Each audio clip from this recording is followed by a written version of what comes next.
The Charity Ball Catastrophe. Good evening, dear listeners. I'm Stephen, and welcome to Cozy Mysteries, where we unravel the most perplexing cases that test the limits of human reason. Tonight's tale begins at the Grosvenor House Hotel on a crisp October evening, where London's elite gathered for the annual Mayfair Charity Ball, an event that promised generosity but delivered something far more sinister. Chapter 1. An evening of elegance and death.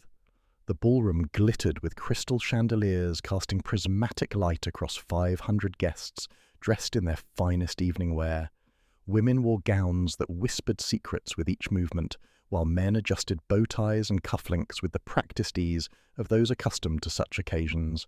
The air hummed with conversation, laughter, and the soft strains of a string quartet positioned near the stage where the evening's live auction would soon commence. Among the distinguished attendees sat a small, impeccably dressed Belgian gentleman with an egg-shaped head and magnificent moustaches waxed to perfection. He observed the proceedings with bright, intelligent eyes that missed nothing, not the nervous flutter of a waiter's hand, nor the subtle tension between certain guests who smiled publicly while avoiding each other's direct gaze. This was Hercule Poirot, attending as guest of the Belgian embassy staff, and his keen mind was already cataloguing the social dynamics with the precision of a master craftsman examining a complex mechanism. At precisely 9:45, as waiters circulated with champagne flutes for the pre-auction toast, a commotion erupted at table 12. Sir Charles Weatherby, renowned pharmaceutical executive and evening's honorary patron, had suddenly clutched at his throat, his face contorting with distress. His dinner companions watched in horror as he gasped for breath, his skin rapidly developing angry red welts. Within moments, he collapsed across the table, sending crystal and china crashing to the floor. Medical personnel rushed forward. Several doctors attended the ball as guests, but their frantic efforts proved futile. Sir Charles Weatherby was pronounced dead at 9:53, mere minutes before he was scheduled to address the gathered philanthropists about the children's hospitals their donations would support. The cause was immediately apparent to the medical professionals present: severe anaphylactic shock, the body's catastrophic overreaction to an allergen. But which allergen? Sir Charles was famously allergic to bee stings, a vulnerability he'd discussed in countless magazine profiles about overcoming his phobia while supporting beekeeping charities in developing nations. Yet, how could a bee sting occur in a ballroom in October, with all windows closed against autumn's chill? The question hung in the air like a discordant note, troubling everyone who contemplated it. Poirot's attention sharpened immediately. While others rushed about in confusion, he remained seated, his fingers steepled beneath his chin, his eyes observing everything. He noted the positioning of Sir Charles's body, the scatter pattern of the fallen glassware, the expressions on faces around table 12. Most importantly, he observed who moved toward the commotion and who moved subtly away, their faces masks of shock that didn't quite reach their eyes. The hotel manager, flustered and pale, attempted to restore order while discreetly contacting the police. Guests murmured in hushed tones, some already moving toward the exits, despite being politely asked to remain. Chapter 2. The Method Revealed. The Metropolitan Police arrived with admirable swiftness, led by Inspector Jameson, a competent if somewhat conventional detective who'd worked with the Belgian before on matters requiring particular delicacy. He found Poirot still seated at his table, now examining a hotel napkin upon which he'd sketched a rough diagram of table 12's seating arrangement. "Monsieur Poirot," Jameson greeted him with evident relief. "I'm told you witnessed the incident." "Not precisely, Inspector.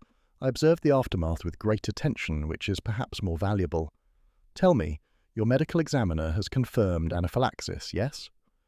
"Preliminary examination suggests it, certainly. Sir Charles was severely allergic to bee stings. However—" Jameson lowered his voice, glancing around the anxious crowd. The examining doctor found something peculiar, a small puncture mark on the neck, just below the left ear. Fresh. Made within the hour. Poirot's eyes gleamed with interest. "Ah. Then we have not a tragic accident, but a murder most deliberate. Someone injected Sir Charles with bee venom, knowing his allergy would prove fatal. This requires both medical knowledge and extraordinary opportunity." The little detective rose from his chair with precise movements, straightening his jacket. "Inspector, we must speak with everyone seated at table 12 and the tables immediately adjacent. Also, I should like to examine Sir Charles's personal effects and speak with the hotel staff who served that section this evening." Over the next hour, while other guests were gradually allowed to depart after providing contact information, Poirot conducted his methodical interrogation. 6 individuals had sat at table 12 with Sir Charles. His dinner companions included his personal assistant Marcus Vale, longtime business associate Gregory Morrison, and 4 individuals who'd purchased their seats through various charitable organisations: Dr. Catherine Wright, a medical consultant; Margaret Thornton, widow of a pharmaceutical researcher; James Pemberton, who worked in medical ethics; and Lydia Hartwell, a society columnist. Each seemed genuinely shocked by Sir Charles's death. Each provided alibis for the crucial 15 minutes before his collapse. Yet Poirot detected something beneath their words, not quite lies, but careful omissions, as though each person had rehearsed their statement beforehand.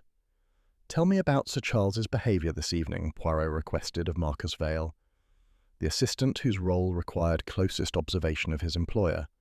"He was in excellent spirits, Monsieur Poirot, perhaps slightly warm." He complained of the ballroom's temperature and loosened his bow tie.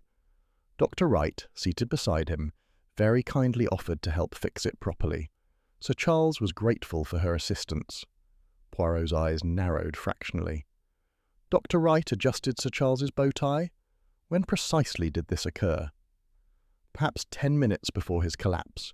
She leaned quite close. One must, you understand, to properly adjust a bow tie that's come loose. The detective's mind raced through possibilities. A bow tie adjustment required touching the neck, accessing the exact area where the puncture mark had been found. In the context of formal evening wear and social etiquette, such an interaction would appear entirely innocent, a small courtesy between acquaintances. "And Dr. Wright's specialty?" Poirot inquired delicately. "Pharmaceutical research, I believe. She mentioned having worked in medication development." Chapter 3. Shadows of the Past. Inspector Jameson pulled Poirot aside as the initial interrogations concluded. "We've run preliminary background checks. Sir Charles Weatherby wasn't quite the beloved philanthropist his public image suggested." He handed over a folder containing newspaper clippings and investigation reports. The material painted a troubling picture. Sir Charles's pharmaceutical company had made billions from Asthmarite, a children's asthma medication. But investigative journalists had recently revealed the drug's development history was fraudulent. The medication was actually based on research conducted by Thornton Biotech, a small startup that Sir Charles's company had destroyed through patent litigation. The founder of Thornton Biotech, Richard Thornton, committed suicide 2 years ago after losing everything, Jameson explained quietly. Couldn't handle the financial ruin and professional disgrace. Left behind a widow, Margaret, and considerable evidence that Sir Charles had stolen his life's work. Poirot's expression grew grave. "And this widow Margaret, she is present tonight?" Margaret Thornton purchased her seat through the Children's Health Foundation, one of the charities benefiting from tonight's auction. Jameson consulted his notes. "Sat at table 12, directly across from Sir Charles." The Belgian detective absorbed this information with characteristic stillness. "What of the other guests at that table? Are there additional connections to Sir Charles's business practices?" Dr. Catherine Wright was one of 3 researchers at Thornton Biotech who refused to falsely testify that Asthmarite was developed independently by Weatherby Pharmaceuticals.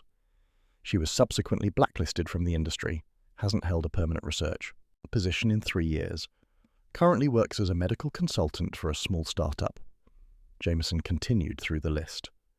James Pemberton is a medical ethics investigator who'd been trying to expose the Asthmarite fraud. Weatherby's legal team blocked his investigation at every turn, and Gregory Morrison was Sir Charles's former business partner, pushed out of their company 15 years ago in what Morrison claims was a fraudulent buyout, lost approximately £20 million. Poirot listened intently, his fingers steepled beneath his chin. "So we have 6 individuals at table 12, and 3 of them, Dr. Wright, Mrs. Thornton, and Mr. Pemberton, have been directly damaged by Sir Charles's business practices. Mr. Morrison also bears a long-standing grudge. This is most interesting." "Motive in abundance," Jameson agreed. "But opportunity remains puzzling. How does one inject someone with bee venom at a crowded ball without being observed? That, mon ami, is precisely the question that should guide our investigation. The method tells us much about the murderer's identity. Come, we must speak more thoroughly with Dr. Wright about that bow tie adjustment. They found Dr. Wright in a small side room where witnesses were being held for further questioning. She was a woman in her early 40s, composed despite the circumstances, with intelligent eyes and the careful manner of someone accustomed to precise thinking. "Dr. Wright," Poirot began gently, "I understand you assisted Sir Charles with his bow tie shortly before his collapse." "Yes, the poor man had loosened it and was struggling to retie it properly. I offered to help. It's the sort of small courtesy one extends at these formal events." "You leaned quite close to accomplish this task." "Naturally. One cannot adjust someone's bow tie from a distance, Monsieur Poirot." "And you have medical training, yes? Knowledge of how to administer injections?" Dr. Wright's expression hardened slightly. "I'm a pharmaceutical researcher, not a physician. However, yes, I'm familiar with injection techniques from laboratory work. Are you suggesting I murdered Sir Charles?" "I suggest nothing yet, madame. I merely seek to understand the possibilities." Chapter 4. The Widow's Garden. While Poirot continued interrogations at the Grosvenor house, Inspector Jameson dispatched officers to investigate the backgrounds of the primary suspects more thoroughly. The first report came from Margaret Thornton's residence in Hampstead, where a constable had been sent to inform her she'd need to remain available for questioning. The constable's report proved illuminating. Mrs. Thornton maintained an elaborate greenhouse behind her townhouse, containing an extensive beekeeping operation. Not merely the simple hobby setup one might expect, but a sophisticated facility with specialized equipment, including what appeared to be venom extraction apparatus. "Most unusual," Poirot murmured when Jameson shared this information. "Beekeeping itself is common enough among those with time and space for such hobbies. But venom extraction? That is a specialized endeavor requiring both knowledge and purpose. One does not casually maintain such equipment." Jameson nodded grimly. "We've requested a warrant to search the premises thoroughly, but it does establish means. Mrs. Thornton would have access to bee venom in whatever quantities needed." "Indeed. And we must ask ourselves, Inspector, what would drive a widow to cultivate bees and extract their venom? Grief alone does not create such specific technical knowledge. This suggests long premeditation." Poirot requested detailed records of the ball's planning over the previous months. Table assignments proved particularly interesting. The Mayfair Charity Ball operated on a tiered system. Premium tables near the stage cost £50,000 per seat, while tables farther back were progressively less expensive. Table 12, where Sir Charles had been seated, was a premium position. "Look here," Poirot indicated on the seating chart. "Dr. Wright, Mrs. Thornton and Mr. Pemberton all secured seats at table 12 or immediately adjacent tables. 3 individuals with grievances against Sir Charles, all positioned within a few feet of him. What are the odds, mon ami, that this occurred by pure chance?" Jameson examined the documentation. "The charity's records show they requested these positions through different channels. Dr. Wright's seat was sponsored by a medical research foundation. Mrs. Thornton purchased hers directly through the Children's Health Foundation website. Mr. Pemberton's seat came through a corporate donor that placed him at table 11, directly behind Sir Charles. Sponsored by different organizations, purchased through different channels, appearing entirely unconnected, yet all achieving proximity to the target. This speaks of coordination, Inspector. Careful planning to create the appearance of coincidence." Poirot stood and paced the small office where they'd established their temporary headquarters. "We must examine the timing most carefully. Sir Charles loosened his bow tie at approximately 9:35. Dr. Wright adjusted it at 9:37 or 9:38. He collapsed at 9:45, allowing 7 to 8 minutes for the venom to take effect. Is this medically plausible?" Jameson consulted with the medical examiner, who confirmed that concentrated bee venom injected directly into the bloodstream near the carotid artery could indeed produce anaphylaxis within 5 to 10 minutes in someone with Sir Charles's level of allergy. The victim's EpiPen, found in his jacket pocket unused, would have been insufficient even if administered immediately. The venom dose and injection location had been calculated to kill faster than emergency treatment could counteract. Chapter 5. The Digital Trail. At Poirot's insistence, Scotland Yard's technical team began examining the electronic communications of all three primary suspects. What they discovered confirmed the detective's suspicions and revealed the true scope of the conspiracy. James Pemberton's laptop contained detailed research on Sir Charles Weatherby's medical history, compiled from publicly available interviews and supplemented with what appeared to be information obtained through unauthorized access to medical records. The files documented Sir Charles's bee sting allergy with clinical precision, severity of past reactions, EpiPen response times, specific immunoglobulin E levels that indicated extreme sensitivity. "This is not casual research," Poirot observed, reviewing the printouts. "This is the work of someone studying a subject with specific, practical intent. Mr. Pemberton has documented not merely that Sir Charles was allergic, but exactly how allergic, the precise information needed to calculate a fatal dose." More damning still were the encrypted emails recovered from cloud backups on all three suspects' devices. The encryption was sophisticated but not impenetrable, and Scotland Yard's technical experts cracked it within hours. The messages revealed 8 months of coordination, discussions of bee venom lethality, research into injection techniques, and careful planning of their simultaneous presence at the ball. One particular email chain proved especially revelatory. 3 months before the ball, Dr. Wright had written to the others, "I've been practicing with saline solutions and micro syringes. The bow tie adjustment provides sufficient access and time. The key is confidence, acting as though providing a simple courtesy rather than committing murder." Margaret Thornton had responded, "The venom extraction is proceeding well. I've achieved sufficient concentration that 3 milligrams should prove fatal given his allergy severity. The flower arrangements are confirmed, white orchids and lavender, both favoured by honeybees. This establishes the cover story should anyone question how a bee entered the ballroom." And James Pemberton had added, "I've positioned myself at table 11 to provide immediate expert testimony that the death was accidental. As a medical ethics investigator, my presence and quick assessment will carry weight with first responders and police." Inspector Jameson read the exchanges with mounting anger. They planned every detail. This wasn't a crime of passion or desperation. It was a calculated execution disguised as tragic accident. Poirot's expression remained thoughtful rather than triumphant. "Indeed, Inspector. But we must understand not merely what they did, but why they believe themselves justified. These are not common criminals. Dr. Wright is a respected researcher. Mrs. Thornton has no criminal history.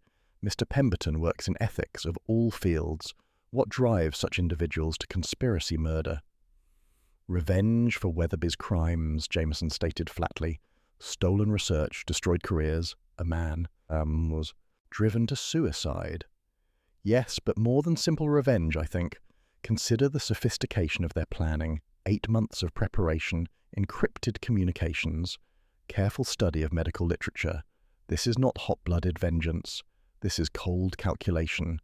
They believed they were serving justice that the legal system had failed to provide." Chapter 6. Confronting the Conspirators. Poirot requested that all three suspects be brought to Scotland Yard for formal interrogation. They were arrested separately to prevent coordination of their stories, though the detectives suspected they'd already prepared for this possibility. Dr. Catherine Wright was interviewed first. She sat composed in the interrogation room, her hands folded calmly on the table, showing none of the agitation one might expect from someone accused of murder. "Dr. Wright," Poirot began gently, "we have found the micro-syringe in your evening clutch. Traces of venom protein remain despite your attempts to clean it. We have recovered the emails detailing 8 months of planning with Mrs. Thornton and Mr. Pemberton. We have witnesses confirming your proximity to Sir Charles and your adjustment of his bow tie. The evidence is conclusive." Wright met his gaze steadily. "Then there's little point in denial, is there? Yes, I injected Sir Charles with bee venom. Yes, I planned it carefully with Margaret and James. Yes, I intended to kill him. And no, I don't regret it." Her bluntness caught even Poirot slightly off guard. "You show no remorse?" "Remorse? For what? For executing a man who stole research that could have saved thousands of children's lives, who priced the resulting medication so high that many families couldn't afford it, who destroyed Richard Thornton and drove him to suicide, who ruined the careers of 3 researchers, myself included, for refusing to participate in fraud."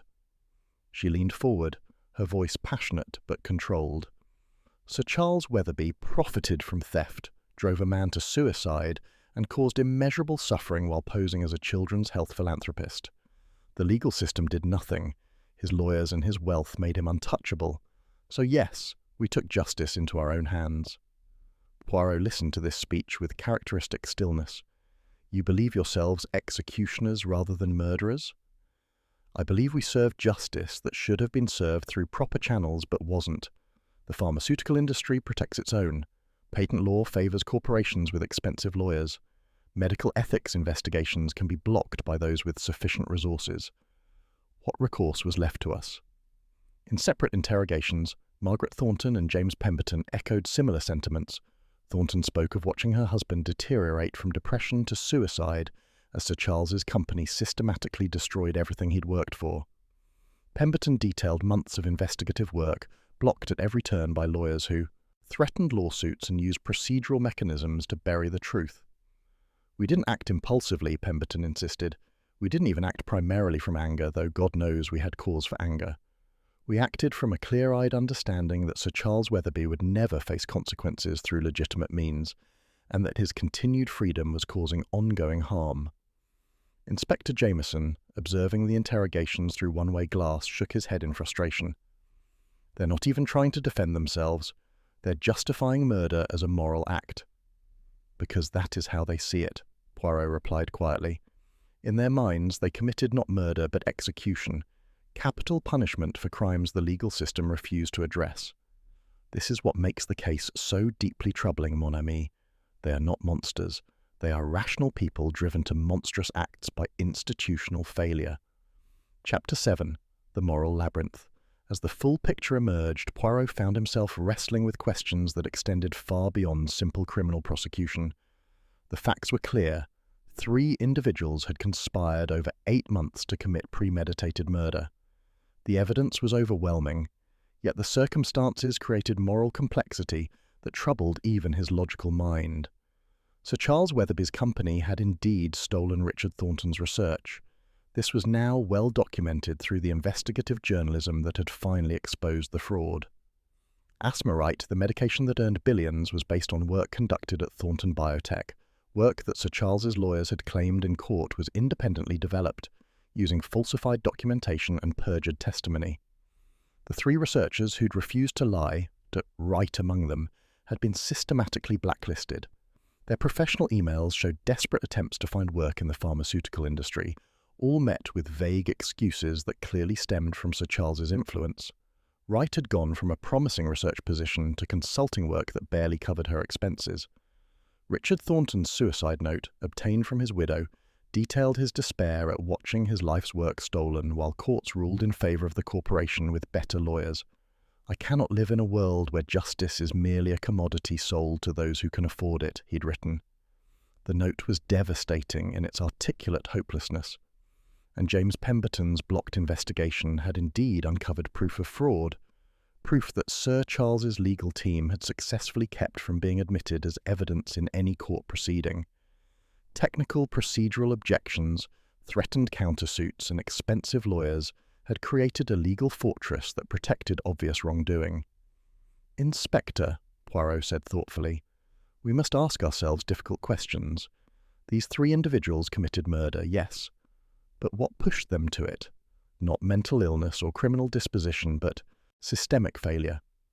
When legal mechanisms protect the powerful regardless of evidence, when wealth can purchase immunity from consequences, what recourse remains to those seeking justice? Jameson's response was predictable. The law is the law, Monsieur Poirot. We can't have people taking justice into their own hands, regardless of provocation. That way lies chaos. Perhaps, yet we must also acknowledge that the law failed here, completely and repeatedly. Failed Richard Thornton, who lost everything to legal theft. Failed the blacklisted researchers who committed no crime but telling the truth. Failed the families who couldn't afford medication priced artificially high by a company profiting from stolen research. The detective paced the small office, his usual certainty troubled by moral ambiguity. There is another consideration, mon ami. Since Sir Charles's death, Weatherby Pharmaceutical's leadership has changed. The new management has reduced Asmarite's price by 60%, making it accessible to thousands of families who previously couldn't afford it. Children who would have suffered now receive treatment.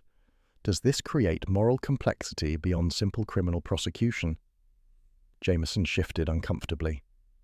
Are you suggesting the murder was justified because it produced good outcomes? No, I suggest nothing so simple. I observe that reality refuses to conform to comfortable moral categories. Chapter 8. The Pharmaceutical Industry's Reckoning. News of the arrests made international headlines. Charity Ball murder conspiracy exposed. The media coverage, however, didn't focus solely on the crime itself, but rapidly expanded to encompass the circumstances that had motivated it. Investigative journalists who'd been researching Weatherby Pharmaceuticals now found renewed public interest in their work. The pharmaceutical industry faced uncomfortable scrutiny. How many other medications were based on stolen research? How many small companies had been destroyed by patent litigation wielded as a weapon by corporations with unlimited legal budgets? How many researchers had been blacklisted for refusing to participate in fraud? Professional medical ethics organizations began their own investigations. The research that had led to Asthma-Right was examined in detail, and the evidence of theft became undeniable even to industry insiders who'd previously looked the other way. Sir Charles Weatherby, once celebrated as a philanthropic innovator, was posthumously revealed as a thief who'd built his fortune on others' work. Public opinion proved divided in fascinating ways. Some condemned the conspirators absolutely. Murder was murder, regardless of motivation, and civilized society couldn't tolerate vigilante justice. Others expressed sympathy, if not outright support, arguing that when legal systems fail completely, desperate people take desperate measures. Poirot read these debates with interest, observing how the case had become a proxy for larger questions about justice, corporate power, and institutional accountability. A particularly thoughtful editorial in The Guardian noted, "The tragedy at the Mayfair Charity Ball is not merely that Sir Charles Weatherby was murdered, but that systemic failures created conditions where 3 otherwise law-abiding citizens believed murder was their only recourse for obtaining justice." The Belgian detective summoned Inspector Jameson to discuss the case's implications. "Tell me, Inspector, what do you believe should happen to Dr. Wright, Mrs. Thornton, and Mr. Pemberton?" Jameson's expression was grim. "They'll be charged with conspiracy to commit murder and premeditated murder. The Crown Prosecution Service will seek maximum sentences. The evidence is overwhelming, and they've confessed. They'll likely spend the rest of their lives in prison." "And this seems just to you?" "It seems necessary. We can't have people murdering those they believe have wronged them, no matter how valid their grievances." Poirot nodded slowly. "And yet I wonder, mon ami, whether justice is truly served by imprisoning 3 people driven to desperation by institutional failure, while the institutions themselves face no consequences. Weatherby Pharmaceuticals continues operating. The legal mechanisms that enabled Sir Charles's fraud remain unchanged. The pharmaceutical industry's practices that allowed research theft and predatory pricing continue. What would you have us do? The law deals with individual crimes, not systemic problems." Perhaps that is precisely the limitation we must acknowledge. The law is an instrument of justice, yes, but not a perfect one. It can punish murder, but cannot address the conditions that created murderers from otherwise decent people. Chapter 9. The Trial of Public Opinion. As the case proceeded toward trial, an unexpected development complicated the prosecution. Medical ethics organizations, patient advocacy groups, and even some pharmaceutical researchers began speaking publicly in defense of the accused, not defending their actions precisely, but providing context that challenged simple narratives of guilt. Dr. Elizabeth Morrison, a prominent medical ethicist, published an open letter that gained widespread attention. "I do not condone murder. However, I must acknowledge that Dr. Wright, Mrs. Thornton, and Mr. Pemberton faced a situation where legal justice was systematically denied. Their actions were wrong, but they were driven to wrong actions by a system that failed them completely." Patient advocacy groups noted that Asthma-Right's price reduction following Sir Charles's death had already saved an estimated 200 children's lives by making the medication accessible to families who previously couldn't afford it. This created an uncomfortable utilitarian calculus. Was Sir Charles's death morally equivalent to the deaths his pricing decisions had caused? The defense attorneys, sensing public sympathy, pursued a strategy that acknowledged their client's guilt while arguing for mitigation based on extreme emotional disturbance and provocation. They presented evidence of Richard Thornton's suicide, the blocked investigations, and the systematic denial of legal recourse. Poirot was called as an expert witness, asked to explain the technical aspects of the crime's execution. He described the careful planning, the medical knowledge required, and the sophisticated coordination among the conspirators. But when pressed by the defense attorney about the context, he provided an answer that surprised even himself. These three individuals committed a calculated, premeditated murder, he stated clearly. This is indisputable. However, I have investigated many murders in my career, and I have learned to distinguish between those driven by greed, malice, or cruelty, and those driven by desperation when all legitimate avenues for justice have been exhausted. The prosecutor objected vigorously, but Poirot continued. The planning and execution demonstrated cold calculation, yes, but cold calculation is not the same as cold-heartedness. These individuals were driven to an extreme act by extreme circumstances created by institutional failures and systemic injustice. After his testimony, Poirot met privately with the three defendants at their request. They sat in a conference room at their attorney's offices, all three facing life imprisonment, but showing no regret beyond the practical consequences. "Monsieur Poirot," de Wright said quietly, "we knew from the beginning that we would likely be caught. We accepted this as the price of achieving justice that couldn't be achieved through legitimate means. We don't ask for your approval or even your understanding, but we want you to know that we'd do it again."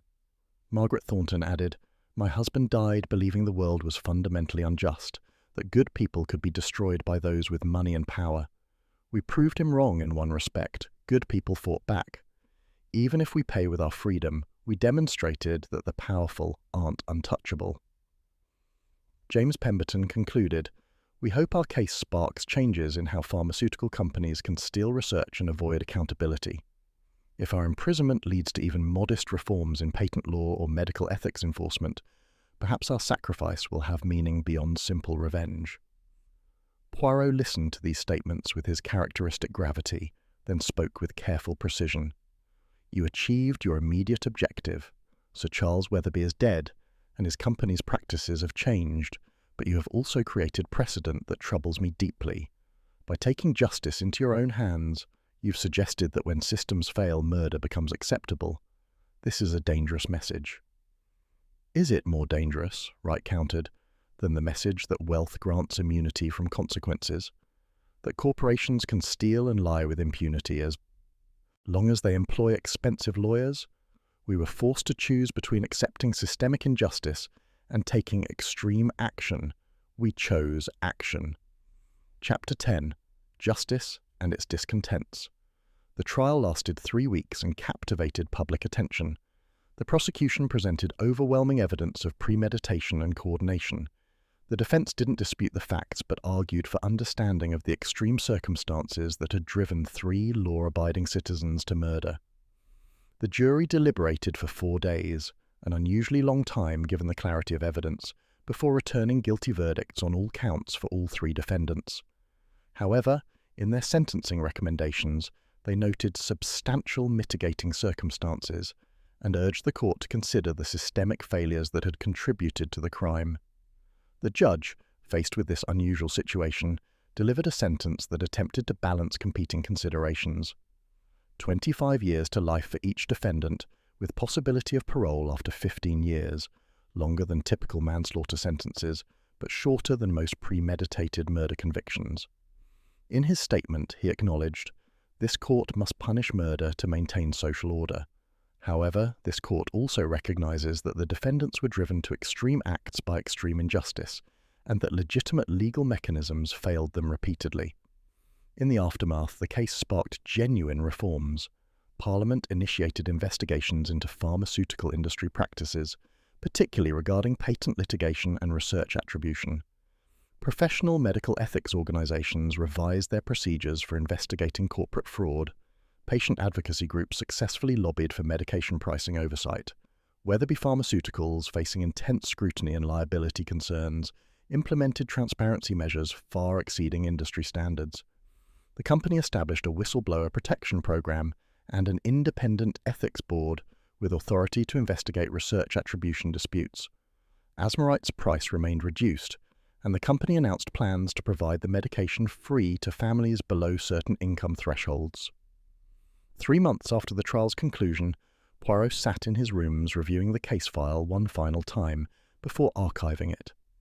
Inspector Jameson visited to discuss another matter, but found the detective unusually contemplative. "The case troubles you still, Monsieur Poirot?" "Oui, mon ami. It troubles me because it reveals limitations in both law and logic. The little grey cells can determine what happened and even why it happened, but they cannot resolve the moral ambiguity that remains. Was justice served? 3 conspirators will spend decades in prison for murdering a man who had caused immeasurable harm. A pharmaceutical company has reformed, but only after its leader was killed. Legal systems have begun addressing their failures, but only after those failures drove people to murder." He paused, staring out the window at London's grey afternoon. "In most cases I investigate, there is a clarity, innocent and guilty, victim and perpetrator. But here, Sir Charles was both perpetrator of great wrongs and victim of murder. Wright, Thornton and Pemberton were both victims of injustice and authors of calculated killing. The institutional failures were both cause of suffering and result of complex systemic problems without simple villains." "So what's your conclusion?" Jameson asked. "That justice is more complicated than determining guilt and administering punishment. True justice requires addressing the conditions that create crime, not merely punishing those who commit it. The law cannot do this alone. It requires institutions that actually serve justice, rather than those with resources to manipulate them." Poirot closed the case file with finality. The Charity Ball catastrophe is solved, but the larger problems it revealed remain. That, perhaps, is the most troubling conclusion of all. This has been Stephen, bringing you another tale from the archives of the brilliant detective whose little grey cells see what others miss. The case of the Charity Ball murder remains a sobering reminder that justice is not always as simple as guilt and innocence, and that even murder can emerge from circumstances more complicated than mere criminality. Until our next mystery, dear listeners, remember that truth exists not merely in facts, but in understanding why those facts came to be.